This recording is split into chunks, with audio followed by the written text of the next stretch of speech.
성도 여러분 안녕하세요. 신약개관의 남궁혁 목사입니다. 말씀을 외우고 말씀을 따르며 말씀에 비추어 우리 예수님을 닮아가는 사람이 되기를 간절히 소망하면서 오늘도 함께 말씀을 나누도록 하겠습니다. 이 시간 함께 나눌 말씀은 베드로 전후서입니다. 먼저 베드로 전서를 살펴볼 텐데요. 베드로 전서는 사도 베드로가 여러 교회들에게 돌려보면서 읽고 또 그대로 따르라고 그렇게 권면했던 서신입니다. 여러 교회들에게 돌려보라고 했기 때문에 회람서신이라고 부르기도 합니다. 베드로가 이렇게 편지를 썼던 이유는요, 고난 가운데 있는 교회들에게 소망을 주기 위해서입니다. 아마 베드로가 이 편지를 쓸 때 당시에 교회들은 극심한 핍박을 당하고 있었습니다. 예를 들면 주님을 예수 그리스도를 주로 고백한다는 그 이유 하나 때문에 내 아이가, 내 자녀가, 어린아이가 부모가 보는 앞에서, 동네 사람들이 보는 앞에서 죽임을 당하기도 하고, 살아있는 아이의 배를 가르기도 하고, 여러 가지 정말 말로 형용할 수 없는 아주 극심한 핍박이 가해지던 때입니다. 그러한 어려움 가운데 있는 교회들에게, 성도들에게 소망을 주기 위해서 그래서 베드로 사도는 편지를 썼습니다. 1장에서는요, 예수님이 우리의 산 소망이 되신다. 살아있는 소망이 되신다. 이 모든 것들을 다 알고 갚아주신다. 그렇게 권면합니다. 주님이 아신다. 주님이 살아있는 소망이다. 그 주님을 바라보자. 그 주님을 기억해라. 이것이 사도 베드로가 교회들에게 권면한 첫 번째 권면이었습니다. 그러면서요, 너희 믿음의 확실함을 끝까지 붙잡고 있어라. 내려놓지 말고 이 믿음을 떠나지 말고 모든 행실에 거룩한 자가 되어서 믿음의 삶을 살았으면 좋겠다. 그리고 이 시험을 견딜 수 있는 또 하나의 힘은 서로 사랑하는 것 아니겠습니까? 그래서 마음으로 뜨겁게 서로 사랑해라. 그렇게 권면합니다. 그래서 1장에서는요, 예수 그리스도의 나타나심을 기다리고 바라보면서 산 소망 안에서 너희가 믿음을 지켰으면 좋겠다. 그렇게 권면합니다.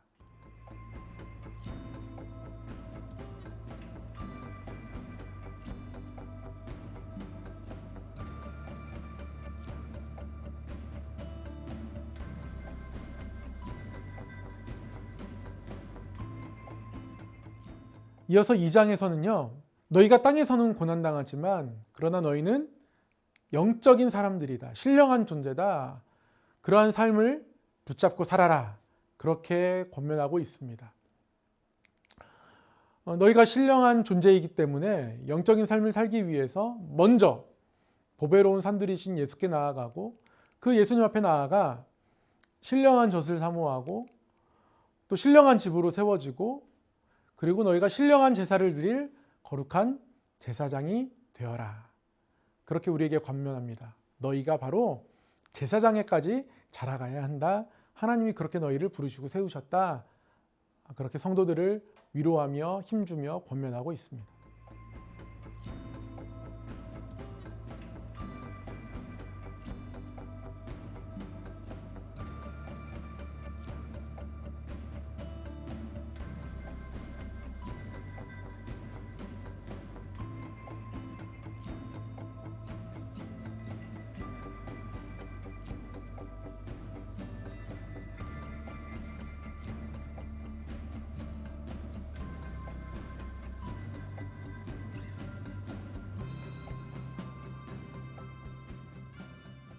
네, 이렇게 보배로운 산돌, 산 소망이신 예수님을 바라보면서 우리가 신령한 젖을 사모하고 더 자라고 세워져서 제사장으로 이 땅을 살아가기를 원하는 그러한 마음을 1장에서 가르쳐준 다음 2장부터 4장까지에서는 이제 종들에게 또 부부들에게 또 온 회중들에게 조금 구체적으로 우리의 삶의 태도, 삶의 모습을 권면하고 있습니다. 종들에게는요,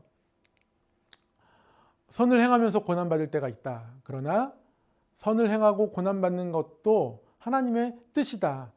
선을 행하는 것 가운데 있는 고난, 그 고난에 넘어지지 말고 끝까지 감당하고 이겨냈으면 좋겠다. 부부들에게서는요, 먼저 아내들에게 순종함으로 또 온유함으로 남편들을 대하고 남편들은 아내를 연약한 그릇으로 또 귀하게 여길 것을 우리에게 가르쳐 줍니다. 온 회중들에게는요, 열심으로 선을 행하라. 선한 양심을 가져라. 그 선한 양심을 따라서 너희가 열심으로 선을 행하면 선을 행하고 고난받는 것이 하나님 뜻이다.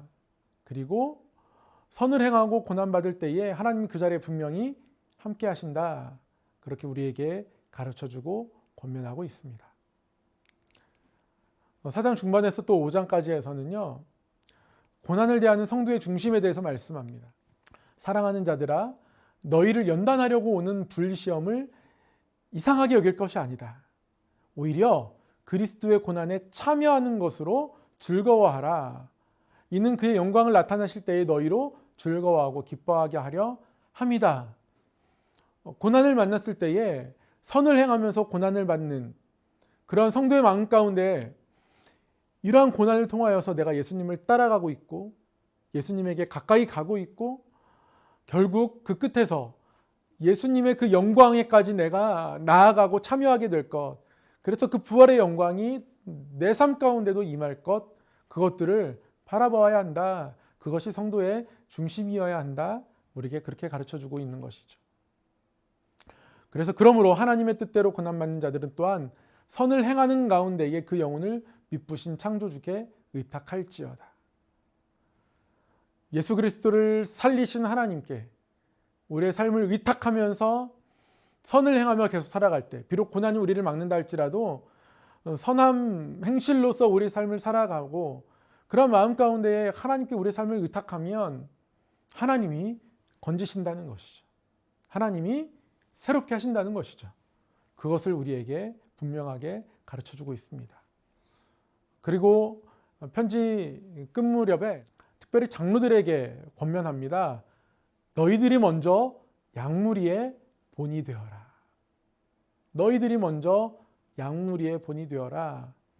사람에게 본이 필요하지 않습니까?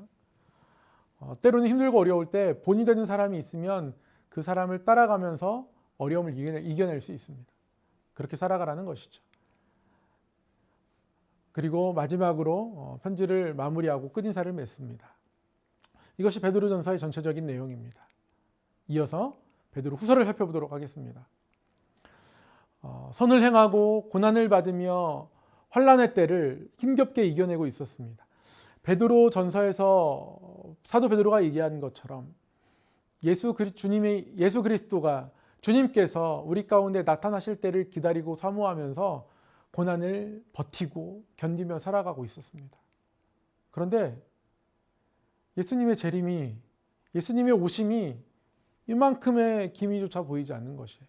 오히려 사람들은 하나도 변한 것이 없는데, 조짐도 없는데 예수님이 다시 오신다고, 오셔서 너희를 위로해 주신다고, 그렇지 않을 것 같은데 이렇게 말하는 사람들도 있고 하니까 마음 가운데에 또 주변의 여러 소리들이 왜 주님은 나타나지 않는 것일까? 그 기다리는 마음이 지치고 힘들고 어려웠습니다. 그래서 베드로 사도가 한 번 더 편지를 보냅니다. 그게 베드로 후서죠. 1장에서는요. 먼저 이렇게 선포합니다. 너희의 부르심과 택하심을 굳게 하라. 주님께서 너희를 부르셨다. 주님께서 너희를 택하셨다. 이 사실을 절대 놓지 마라. 굳게 하라. 그렇게 권면하고요. 2장에서는요. 재림에 대해서 내가 재림 예수라고 하거나 아니면 재림 없다고 하거나 거짓 선지자들의 거짓 선지자들의 가르침을 너희가 경계해야 한다. 그거 조심해라 권면하고 있습니다.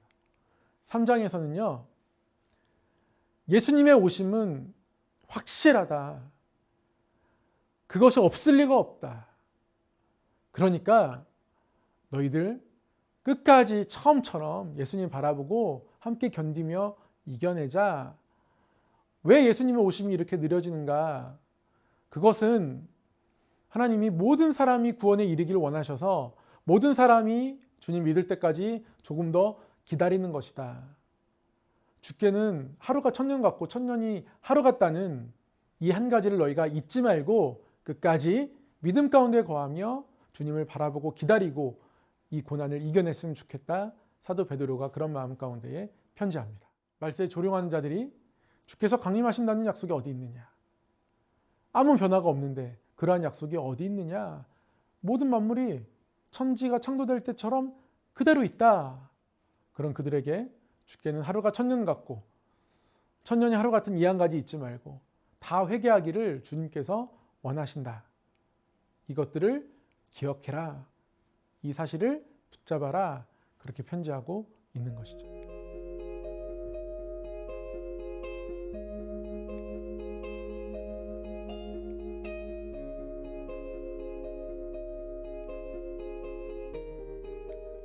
네, 지금까지 베드로 전후서를 살펴보았습니다.